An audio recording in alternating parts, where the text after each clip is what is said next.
I look like a junkie who just escaped from a jungle and now she's gonna talk about positions. Harley Davidson?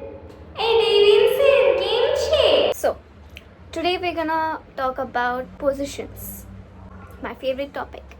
I mean, not literal positions, but positions about brands. So, what is brand positioning actually? Let me tell you. Story, okay? So, a guy named Howard Schultz in 1983, he walked into a small cafe in Seattle. But here's the thing, it wasn't about the coffee. Schultz was traveling in Italy and noticed something fascinating. Italians didn't just drink coffee, they experienced it. Coffee shops weren't just places to grab caffeine like we do. They were community centers, meetings, places, and extensions of people's homes. When he came back to Seattle, he didn't position Starbucks as better coffee or cheaper coffee, because let's be honest, it's not even that great. Like, I don't even drink from Starbucks, but we all know. He positioned it as the third place, not home, not work, but a comfortable space in between. Brand positioning is the mental real estate your brand occupies in your customer's mind. It's not about what you say about yourself, it's what your customers think about yourself or about your brand when they hear or feel or see your brand. Think of it like when someone says fast food, you think about McDonald's. When someone says luxury cars, you think about BMW. When someone says search, you think about Google. Let me tell you about how your brand and wrong positioning can just take your brand away. Remember BlackBerry?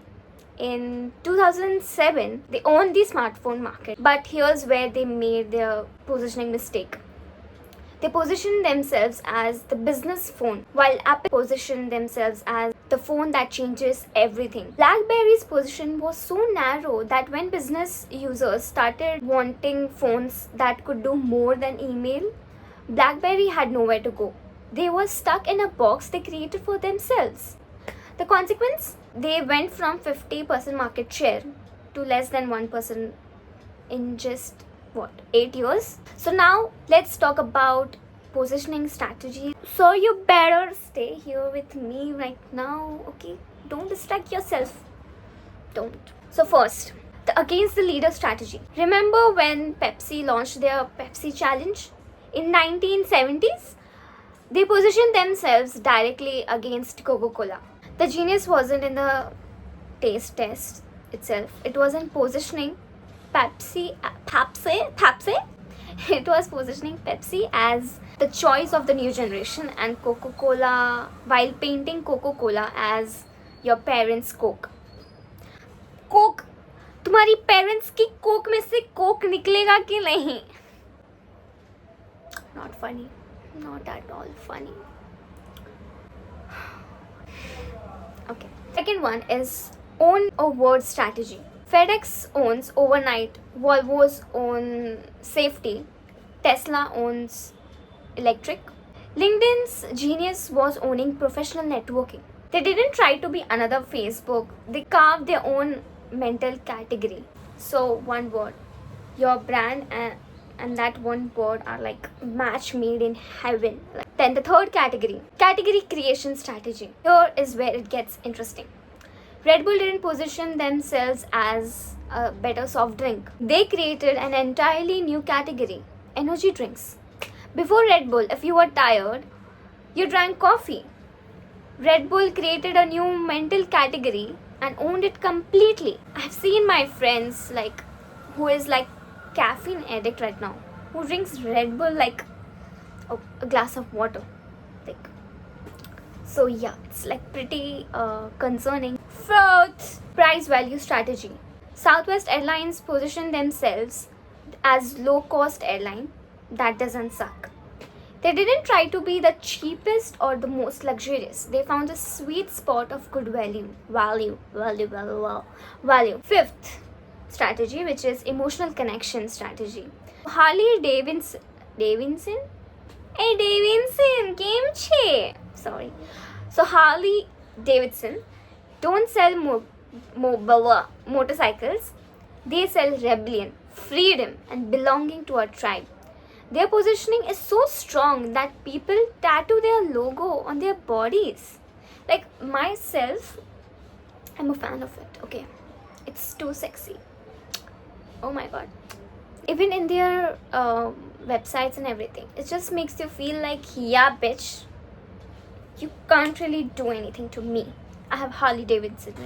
Davidson? Why is this Davidson coming on my mouth? Sorry. No. He's not. What? Here are some common positioning mistakes and how to avoid them.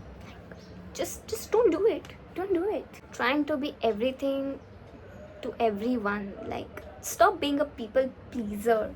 Don't put your personality into a brand, okay? Stop trying to please everyone.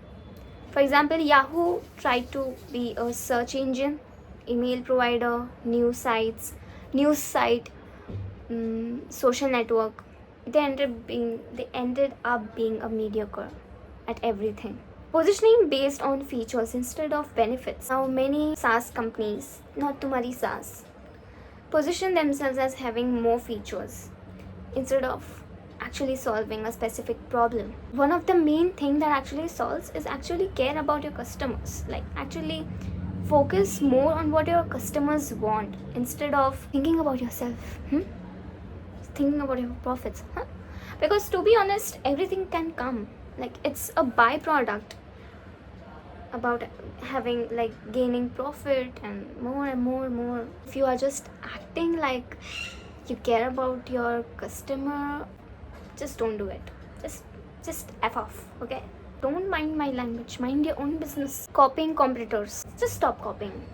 Like, don't you have your own personality? Don't you have your own individuality? Don't you have your own uniqueness? Use this sometimes. Sorry if I'm being harsh. Meri cook ke bachche. Positioning without proof, claiming to be the best without evidence. Like, bol bachchan, करके तो दिखा जो तो बोलता है. Common example that you can find this is in beauty products, okay, skincare products. To be honest, they tell you like it has hyaluronic acid, it has niacinamide, it can just like do this and do that, but dude, it doesn't do shit.